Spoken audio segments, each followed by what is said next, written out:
চিরদিনই তুমি যে আমার ধারাবাহিকে দেখেছিলাম অপর্ণা গেছে মা বাবার সাথে মন্দিরে। সেই মন্দিরটার প্রতিষ্ঠাতা এই আর্য সিংহ রায়ের পরিবার। সেখানে ওর মা, ভাইয়ের বউও গেছে। পুজো দিচ্ছে ওরা আগে, কিন্তু মানসি কিছুতেই দিতে দেবে না। শেষ পর্যন্ত মুখোমুখি অপর্ণা আর্য স্যারের মায়ের। মনে হচ্ছে আর্য স্যারের মায়ের এই মেয়েটা যেন কতদিনের পরিচিত একটা সুলক্ষণা মেয়ে। পুজো দিয়ে ওরা চলে গেছে, এক জায়গায় টাকাও দিয়েছে যাতে তাড়াতাড়ি বিয়ে হয়ে যায় মেয়েটার। ভৈরবী মাও দেখছেন। আর্য স্যারও চলে এসছে এই পুজোর স্থানে।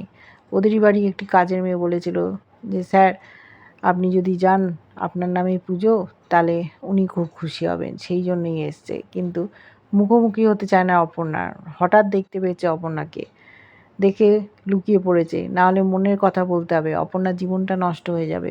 সেই জন্য উনি ওখান থেকে সরে গেছেন।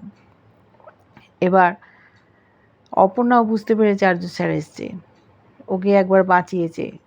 আর্য স্যার বলে চিৎকার করেছে, কিন্তু আর্য স্যারও ওর সাথে দেখা করবে না বলে বেরিয়ে গেছে ওখান থেকে।